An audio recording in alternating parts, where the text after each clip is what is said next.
Welcome back to Investing Talk Podcast. Today we're taking a focused look at SEALSQ Corp, trading under the ticker LAES.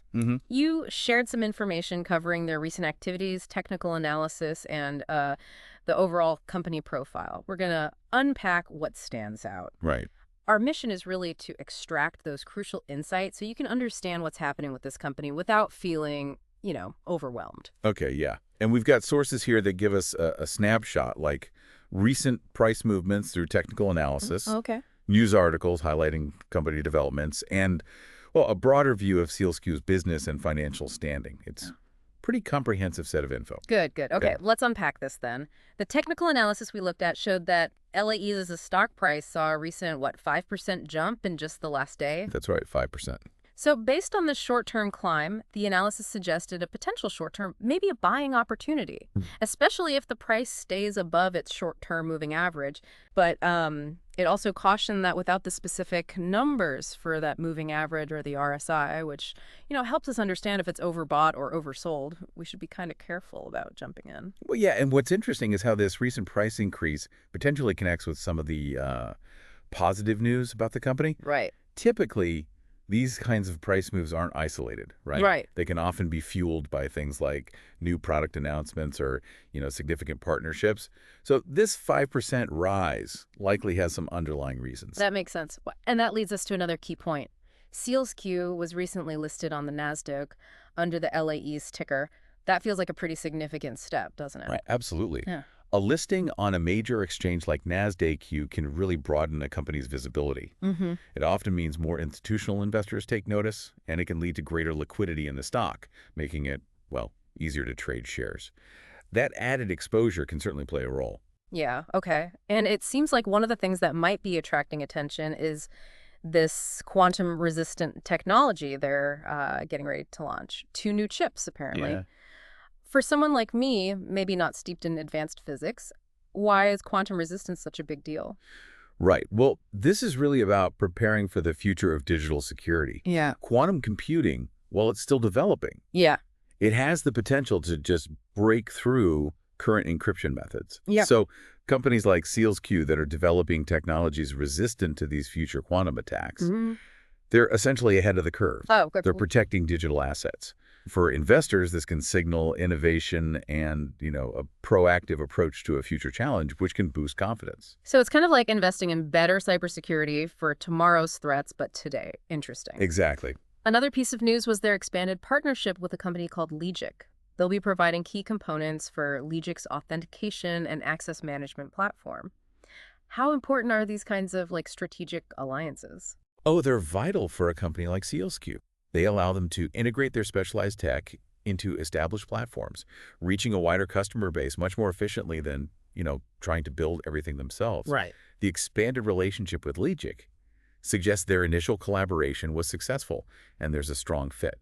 This can really strengthen SEALSQ's market position. Gotcha. They also received the Cisco 2023 Supply Chain Security Champion Award. It might sound like just an award, but what's the real impact of winning something like that? Well, recognition from a major player like Cisco carries significant weight. Okay. It acts as a powerful validation of their expertise in security and the quality of their solutions. Yeah. In a field like supply chain security, that's critical. Such an award can build considerable trust. It builds trust. Okay. So the core of SEALSQ's business seems to be these secure microcontrollers and this post-quantum cryptography, targeting IoT, automotive, industrial apps with their Vaultic secure elements. Sounds specific. That's right. They're not trying to be a broad tech provider. They're concentrating on a very specific area where security is paramount, especially as more devices get interconnected. Think of their Vaultic elements as the central security building blocks in their products, providing that strong encryption needed against current and future cyber threats. Okay. Now, shifting to the financial picture, the report indicated total assets around, $29.65 million, liabilities nearing $22.9 million, and equity at about $5.03 million. What's the immediate takeaway there? Well, the first thing that kind of jumps out is the relationship between their liabilities and their equity. Okay. The fact that liabilities are significantly higher than equity that leads us to consider their leverage. Right, the leverage ratio. Yeah. It was reported as a pretty substantial 5.9. And we also saw negative returns on assets, equity, and capital. That doesn't exactly paint a rosy picture short term. No, it doesn't. Yeah. A leverage ratio of 5.9 means for every dollar of equity, they owe nearly $6 in debt. That's high leverage. It indicates greater financial risk, especially if they hit challenges generating revenue. And the negative returns confirm they aren't currently generating profits effectively from their resources. Yeah. These are important flags for investors. Yeah, definitely. And it looks like the market has taken note. The stock's seen significant volatility, including that big drop over 37% recently. Sounds like they've faced headwinds over the past 6 months, maybe the past year, partly due to broader tech challenges and maybe lower demand predictions. Yeah, that kind of stock volatility often reflects market uncertainty, especially when you have this mix, promising tech but financial stability concerns. Right. The wider tech slowdown has definitely had an impact, and any downward revisions in demand can put pressure on the stock price. However, it's not all negative, is it? The analysis also highlighted some key strengths. They're early in post-quantum tech. Right. They have these strategic partnerships we talked about, like with ICALPS, and strong expertise in secure hardware and firmware. And these strengths represent significant potential. Being at the forefront of post-quantum gives them a unique advantage as the need grows. Their partnerships extend reach and capabilities, and their deep understanding of secure hardware is fundamental. These are the things that could drive future growth. So, considering everything, what's the overall sentiment? Is it cautious optimism or maybe leaning more towards just significant caution? I'd say the prevailing sentiment seems to be one of caution. Yeah. While there's recognition of the potential from their innovation and alliances, Yeah. the existing financial challenges and that stock volatility are significant factors you just can't ignore.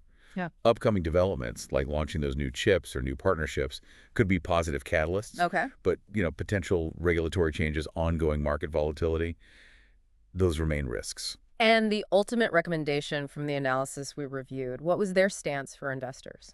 It concluded with a hold recommendation, especially for cautious investors. Oh, hold. Okay. Yeah, it really highlighted the need to balance that long-term potential in quantum security against the current financial risks.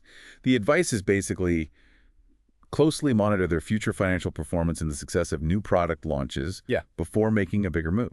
Right. So looking at SEALSQ, you've got this company in a really fascinating, critical area, quantum security, with some impressive recent stuff, partnerships. Yet the current financials and the stock volatility, they present important considerations. It's a complex picture, really. Exciting tech possibilities versus, well, the financial realities. And this leads to a really important question for you, the listener, to think about. When you're evaluating an investment, how do you personally balance that allure of innovative, cutting-edge technology with these tangible indicators of financial risk? That's a critical question, yeah. One every investor has to grapple with, especially with companies pushing boundaries but maybe still finding their financial footing. Absolutely. If you found this focus analysis helpful, make sure to subscribe, like, and hey, leave a comment with any further questions you might have.